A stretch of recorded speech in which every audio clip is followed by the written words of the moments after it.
Welcome to Houston Sports Talk with your host, Robert Land.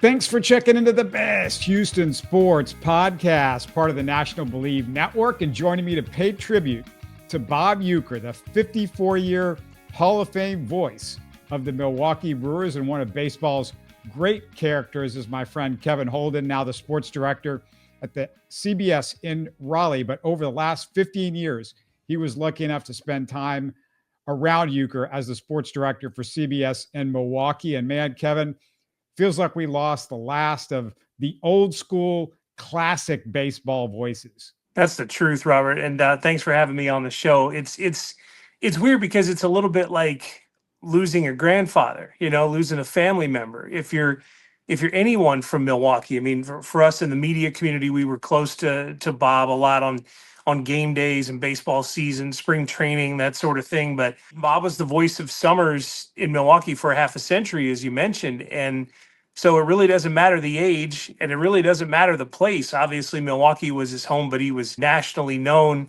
And the versatility, the Mr. Belvedere appearances, the Johnny Carson appearances, the commercial appearances. Uecker was just absolutely one of the best, one of the most versatile, and this quick wit and humor and charm that stayed with him till the very end. And I think that's the thing that made it amazing is we're doing what we're doing at our age, but he was 90 at the end and he was calling games still and still very listenable. It was something. Yeah, you mentioned a few of the things before we go on. Let's hear some of Uecker's best moments in baseball and as an actor and as maybe the best storyteller in talk show history. The arm is back. Here he comes. 1-2. Swing and a miss. Goodbye, Detroit. Hello, New York. The 0-1 pitch. Swings, and there it is. A base hit into right center. He's done it. 3,000 for Robin. One of the best things about being an ex-big leaguer is getting freebies to the game. Call the front office, bingo. And once these fans recognize me, I probably won't even have to pay for my light beer from Miller. Down it! I love them. These fans know I drink light because it's less filling and it tastes great. Good seats, huh? You're in the wrong seat, buddy. Come on. Oh, I must be in the front row. Come on. Good seats, hey, buddy. He missed the tag. He missed the tag. Top of the sixth, and rookie sensation Ricky Vaughn on the pitch now. You can close the book on Kellner. Oh, thank God. Vaughn, a juvenile delinquent in the offseason in his major league debut. Vaughn into the windup in his first offering. Just a bit outside. He tried the corner and missed. I haven't seen these myself. I tell you what I'll do. I'll hold them up, and maybe you can tell us what they're.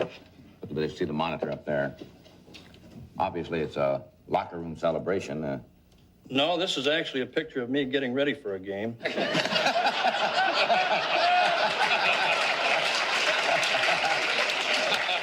That is you down here? Yes, that's me. That's my hidden ball trick. That was some great stuff. Hey, before we talk a little bit about it, Kevin, that last clip was one of 62 appearances on Johnny Carson's Tonight Show, which is where the moniker Mr. Baseball got started. Yeah, he was good enough to go on that show, and you didn't have to be a super baseball aficionado to appreciate who he was and what he was and the humor that he could bring to any kind of situation. And I mean, Johnny Carson understood it. Johnny Carson is, an icon in that portion of the profession. And so he understood that so was Uecker, and he was an engaging appearance every single time he was on the show. And that I think is the most amazing part of it is you're talking about a guy who played Major League Baseball. Admittedly, he'll tell you not well, but he did make it. And a lot of hopefuls don't. And then went on to this fantastic broadcast career. He was a sideline guy for national baseball games for a while. Mark Fidrich, when that sensation was going on in the 70s, if you go look at the first national appearance of Mark Fidrich on television, they're pumping this kid up, right? And he's talking to the baseball and whatever. Uecker is the sideline guy for that game. And that's 1976. So just versatile, talented, and across generations. Amazing. Yeah, what didn't he do over 90 years? Saturday Night Live, WrestleMania, the Hollywood Squares, Futurama, The Simpsons, and who can forget, Kevin, And you mentioned it. He inspired maybe a young Kevin when he starred as a local TV sports director on the sitcom Mr. Belvedere. And by the way, can somebody please stream that show? It was good. I like that show. It's a good show. Right? We need to make that happen. Yeah, Mr. Belvedere was, an entirely new audience. And again, same principle. You're bringing somebody who was, transcended the sports world and put him in a sitcom, and it was a hit. It was something memorable enough that we'd still love to see it today. And that's the thing about it was Uecker is able to be effective all the way across the board, right? He could do this calling a baseball game in the fifth inning of a 10-0 game. He could make it riveting. If he's on Johnny Carson, he can make it riveting. He was on Mr. Belvedere or Major League, which, by the way, and I'm sure we'll get into this, but I don't know if you realize, first of all, he ad-libbed his lines in the movie. That Uecker was just being Uecker. There was not really much of a script for him. He never watched the movie. That's at least the story that he told people is that he has never seen or has now never seen Major League. That's crazy. That's one of the pinnacles of his career, and he never watched it. Yeah, I didn't know that story. The actors who starred with Uecker on Belvedere, boy, they just adored him and stayed close to him over the years, which tells you about what kind of guy he is. His TV daughter, Tracy Wells, called him a second dad. Her mom died of cancer while they were shooting the show. Uecker and his wife looked out for her while they were dealing with all that. And Tracy said one of her favorite memories is from her 16th birthday when Uecker filled the set with balloons that were actually blown up condoms because, of course, it's Uecker. So that's what he did. And on her IG tribute, she said, he was the glue that held us together. He had a rare gift of making everyone feel special. He appreciated everyone, no matter their status. And Rob Stone, who played his son, also named Kevin, said he had a heart of gold. And as you know, Kevin, they have a statue of him outside Miller Park. Fans made it into a memorial with flowers and bottles of Miller Lite. Of course, Miller Lite. Rob Stone, who worked with them on Belvedere, also said that Uecker actually called the Belvedere cast to invite them for the statue's unveiling. So that was how close he stayed with those guys. You're mentioning the memorial, the makeshift memorial that happened last night, and that statue outside the Brewers Stadium. The thing that was interesting to me, I've been gone from Milwaukee for not long, a little over a month, and the number of my friends, not just the ones who work in the news business and have to cover the memorial, but the number of my friends who went to it and drank a sip of Miller Lite, left a Miller Lite can there. And as that night went on and the number of things around that statue grew, it was pretty amazing. Now, Uecker has a distinction that no one else in the Brewers history has. He has a statue outside the stadium and a statue inside the stadium. And the one inside the stadium is in the back row of the upper deck, which means that is a statue based on a commercial. And that's how iconic this man was. Who else could turn a single commercial into a statue at a baseball stadium? And Uecker was that. And we made the trek up there. It's a haul, man. It's cardio to get to the top of that stadium. But we went up a couple of times and took some pics with that statue through the years. Don't they sell obstructed view seats near it for $1 or something like that? Uecker seats, yeah, they're swung around toward left field. And in the very last section, there's a they're building the full sections and they ran out of room. So this section's like a sliver, right? It's like a couple of seats going up maybe 14, 15 rows. And they're only for $1 and they're only available on the day of the game. You cannot advance purchase them. You can't secondary market them. You have to go and get them on that day. But if you're there when they're available, you can get them for $1. And I'll admit, I never bought one. I did go up there and check it out. It's a long way from the action. It's true to the form of that commercial. It is a long ways away. I didn't mention it in the open, but Kevin, it wasn't like you were just out at the Brewers ballpark to get player interviews for the TV station. Weren't you in one of the booths next to Uecker doing the games in Spanish on Telemundo? Yeah, so the way this worked for me was for the 15 years that I was there, CBS in Milwaukee also had the Telemundo affiliate in the same building. It's a little weird because in most places on earth, Telemundo and NBC are together. Milwaukee was a little bit different. And it was a wonderful thing, an opportunity of a lifetime to call. We did Sunday home games. So 13 times a year, we were at the ballpark. We would do a live broadcast. And you would, especially in the earlier years that I was there, you'd run into him all the time, and it's exactly the interaction that you would expect. He'd come blowing into the media dining area, and everybody would kind of stop and they'd start laughing, and he'd joke around. He had this thing that back and forth with Gary Matthews Sr., the old Cubs player who's a Phillies broadcaster for a long time, and the two of them used to talk a lot of noise back and forth, sort of, funny and loudly for the media dining, right?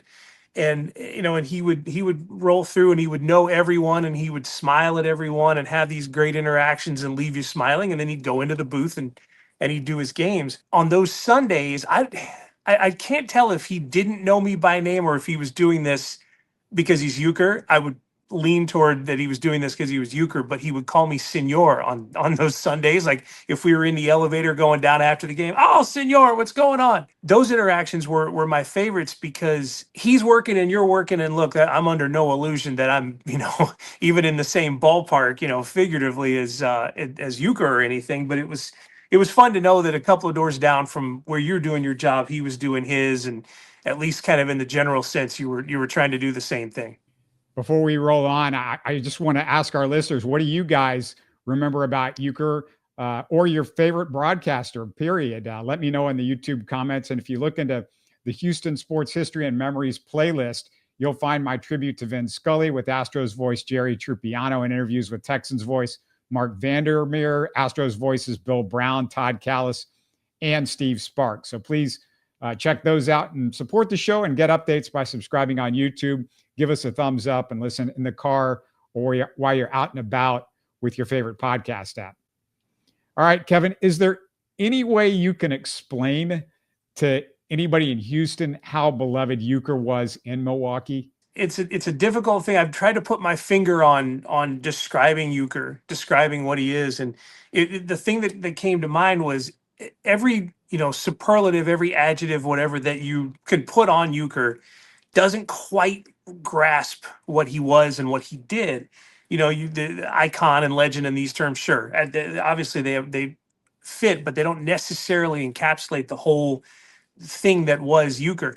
Remember, for the folks in Milwaukee, remember that he was born and raised there, that he played baseball there for the Milwaukee Braves before he spent his 50 plus years with the Brewers.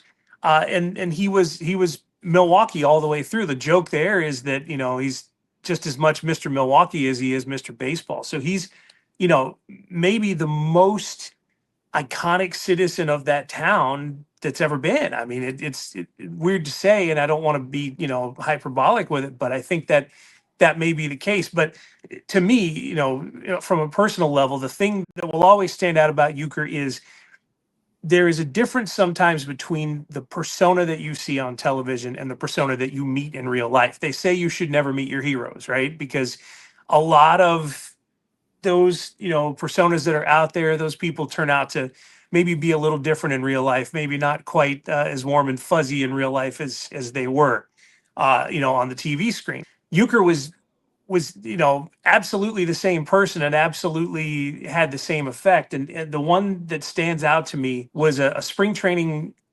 I can't remember the year. I want to say 2016, 17, somewhere in there.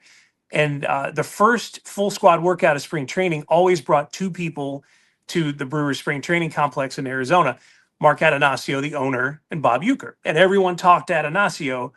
And sometimes people talked to Uecker, and sometimes he was just there. So this one year, we're walking up into this backfield somewhere, and here's Uecker and Atanasio standing next to each other, talking, just having a conversation. I said, man, I got to do this.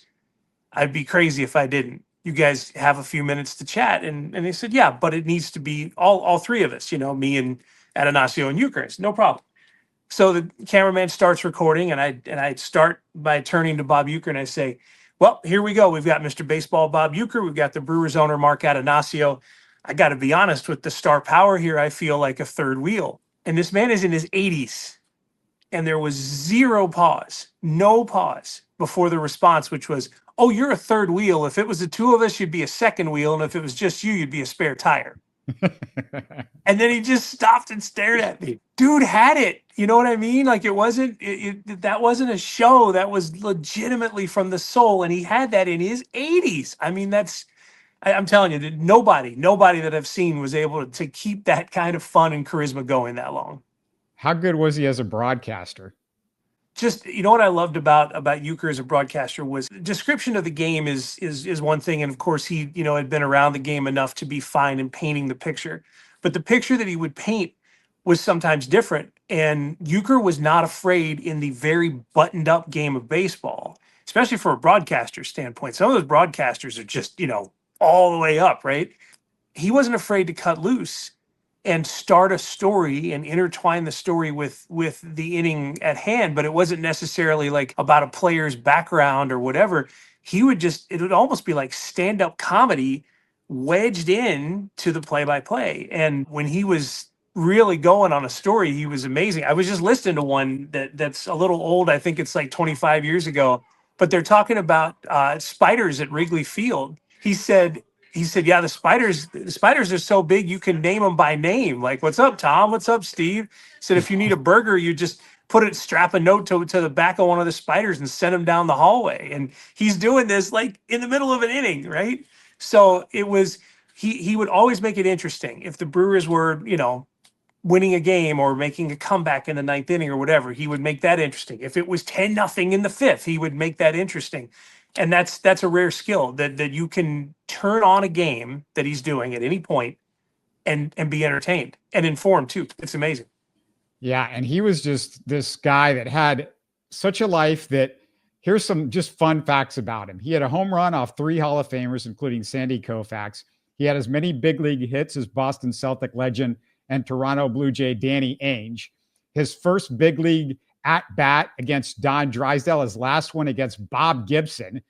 He was in Miller Lite commercials with John Madden, George Steinbrenner, Rodney Dangerfield, Paul Hornig, Dick Butkus, and John Goodman. And Kevin, when I heard some of the stories, there was some old stuff from Howard Stern. Norm Macdonald was talking about, him getting to meet him and just some of the, he was not always the cleanest guy. He was not afraid to get body. You didn't see it on camera, obviously, but he could make some off-color remarks too, I assume, and just as funny and maybe even funnier. In that way, he was the epitome of an old 60s ball player. Like that's how I look at that era of baseball and of life. These major league ball players in the 60s, I think the language was more colorful, partially because TV cameras hadn't invaded dugouts, and I think there was a little more freedom to say stuff without people hearing it that you don't want hearing it, right? So there was a little streak of it. And yeah, I can confirm, I mean, obviously you're PG in the broadcast here, but I can confirm I heard him drop a few when the Brewers had a really bad bullpen for a couple of years early on in my tenure there. In 2012 they lost out on a playoff appearance strictly because they couldn't close games. Like their 7th and 8th and 9th innings were just terrible. Everything else about the team was really good. They had come off an NLCS appearance in 11. The offense was there. The starting pitching was there, and they blew game after game. And in some of those, when I was close enough to be in earshot between innings, or if he was popping out to get a drink, a Coke or something between innings, yeah, there were some words. Hey, I want to play a clip from one of our Houston Sports Talk guests from a couple of years ago, an interview a couple of years ago that I had with KPRC reporter Jake Reiner, who happens to be the son of Rob Reiner, the grandson of Carl Reiner. And Jake told us about he and his dad, Rob, doing a father-son baseball road trip, ballpark road trip, where they were going from ballpark to go see them when Jake was a kid. And here is what happened when they went, Rob and Jake, to Miller Park, and he met Bob Uecker. He put my dad on, to do an inning and to talk with him, but he let me do a half inning of play-by-play on the radio, which was insane. And I was so nervous and excited. Tell people how old you were when this is going on. Oh, I was like 12, 13. I was so young, but I was so excited. And I remember the Brewers were playing the Braves, and the Braves had Gary Sheffield on their team at the time, and Gary Sheffield had played for the Dodgers for a little bit, and I was a fan of his, and because of that, I was excited to see him play for the Braves. So I remember this call. This is a Brewers home game, and the Braves are away, and Sheffield's at the plate, and he belts one to left center, and I get so excited. I'm like, there's a long drive to deep right, left center field. Back goes, I think it was Scott Podsednik. It must have been some player like that. Scott Podsednik races towards the wall, and he makes the catch, and I was like, I was disappointed that Gary Sheffield didn't hit a home run, and Bob Uecker made some quip like, this is a Brewers broadcast, you should be happy that he made that catch out in left center.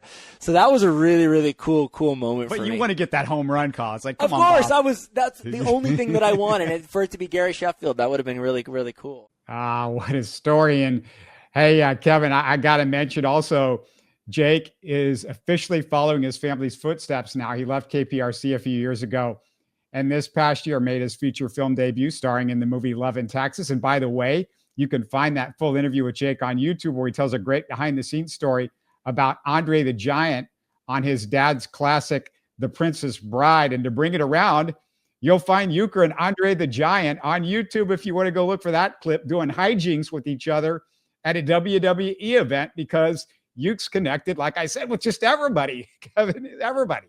And if you're going to paint the legacy, you have to paint the wrestling part of the legacy, because the man is a Hall of Famer in that sport.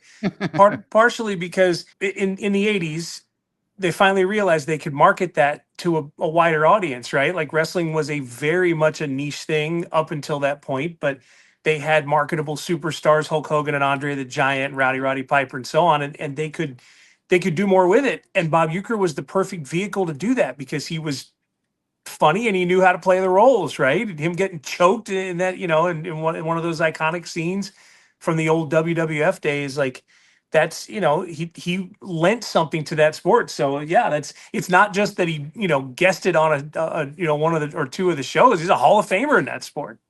Man, yeah, it's incredible, all the stuff that he's done. And the fact that he was still around so recently, it just, and was still, Kevin, I mean, you said the energy was there. I mean, he just never lost it. He seemed fine. From what I understood, he was battling cancer, didn't tell anybody about it. And he was doing chemo, and then I think chemo radiation or something like that when come to the ballpark. Unreal. The last couple of years were the first time where you just didn't see him as much, right? One, he did fewer games, but the other was when he was there, he was getting to the ballpark, walking into or going into the booth, and then going out of the booth, right? So the interactions became a lot less in those last couple of years as he was battling it. There were inklings, right? When they lost, if you go back and see the Brewers loss in the playoffs this year to the Mets, they lost in the opening round of the playoffs, and Uecker, when that was done, when that series was over, had some one-on-one meetings with some folks where he pulled some people in and was talking to them. And if you want to know if people know, and again, I can't say it 100% because I don't know for sure, but watch Christian Yelich's interview at his locker after that series was over. I think there was an inkling that something was going on, and I think he had said something to Yelich about it, and so Yelich was obviously affected. The end of the last broadcast where he signs off and Jeff Levering signs off, yeah, it felt different. It felt different than the end of a season. So I can't say definitively 100%, but I feel like in retrospect you can put pieces together and know that there was an inkling that was it. Any other stories that you heard about or can remember from just people telling you about him? Oh man, so many. Most of the stories that I get are like, I have a friend who works in the TV business. He's not on camera, but before he started to work in TV, he worked for the Brewers for a lot of years as what they call a field coordinator. Before a game, there's a lot of stuff that goes on, right? Here are a couple of first pitches. We're honoring this person. We're doing this. It's like a show, right, that happens before first pitch. He was sort of in charge of the logistics of it, making sure everything moved.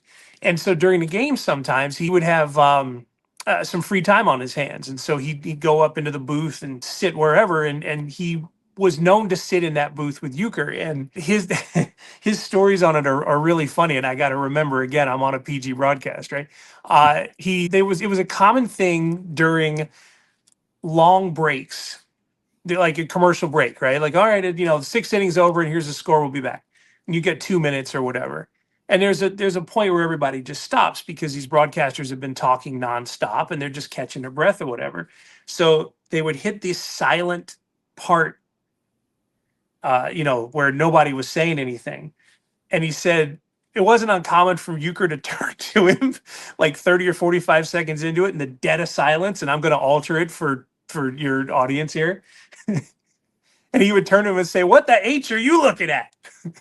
Except it wasn't an H. Yeah. So it's. I think H is PG still. So. Except that wasn't the first letter. But there was so many of those, right? And just the other half of it too, like, the humor stories are there, but I've also got friends, in media circles in Milwaukee who, were going through things in their lives. I mean, that's the other half too, right? Is your family at the ballpark is kind of your family. Like, you're with them, especially the beat writers and the guys that cover the team every day. Those people they're like family, right? And so there were stories I'd heard of, Uecker helping some guys through some stuff, right? Things that are going on in their lives, and they wanted somebody to talk to. And imagine, instead of just grabbing, Joe Rando, they grabbed, the voice of the Brewers, the iconic guy, and he would lend an ear and he would listen, and he took care of his people, his family at the ballpark. Yeah, that's so amazing. And, I feel like we got to close it off with some quotes. And, that's the thing about Uecker is there's just these epic lines that we will never forget, that everybody was, when it happened, everybody was talking about. Just a bit outside, as we heard earlier, or I must be in the front row, and all that sort of stuff. And I don't know if I'm going to do these justice, but here's a couple that I read. I just love these. He said, "I think my top salary was maybe in 1966. I made $17,000, and 11 of that came from selling other players' equipment." He said, "People don't know this, but I helped the Cards win the pennant. I came down with hepatitis. The trainer injected me with it." And baseball hasn't forgotten me. I go to a lot of old timers games, and I haven't lost a thing. I sit in the bullpen and let people throw things at me, just like old times. There's like a zillion of these, Kevin. I mean, that was probably a third of what he might use on like 3 minutes of a Tonight Show appearance or whatever. He would say, in 1962, I was named minor league player of the year. It was my second year in the big leagues, stuff like that. So the other one that I'll add to here is, this is going to be an obscure chapter. So if you don't know it, don't worry. But do you remember when the Brewers adopted a dog named Hank? Like I said, that's a deep pull here. But this would have been 2013-14.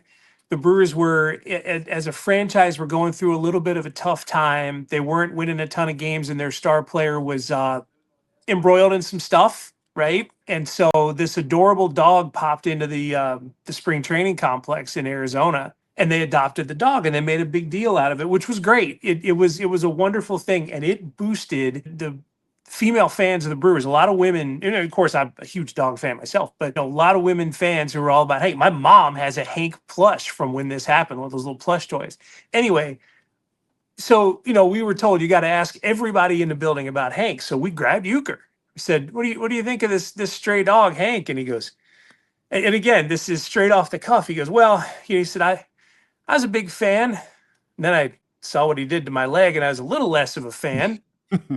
He said, these are rented jeans after all. Like, so he just drops, there's one-liner after another. Like, it does not matter the situation. You just lay it up and he knocks it down.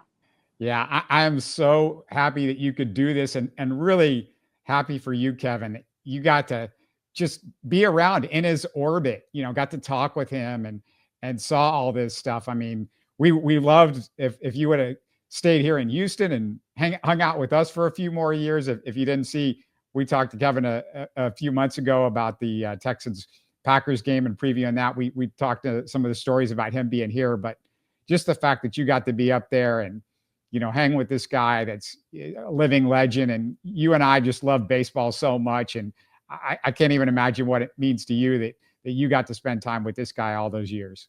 He was a larger than life persona that turned out to be a real life persona. And yeah, I just consider myself, blessed to have, spent some years experiencing what was Bob Uecker. And it's not inflated. I think sometimes when you get to this stage and you have someone who, has put together something distinguished in their life and they pass away, and, people highlight the good things, but sometimes with some cases, some stuff is left off the edge. He is exactly who you saw on TV, on Carson, on Mr. Belvedere, in those baseball broadcasts.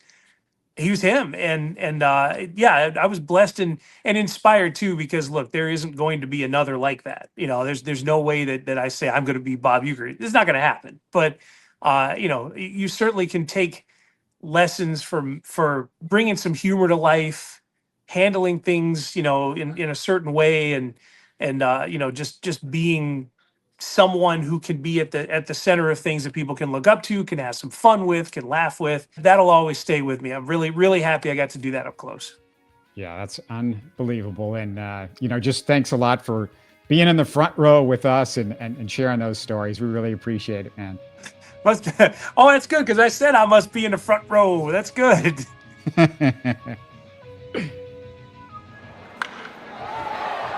You're listening to Houston Sports Talk.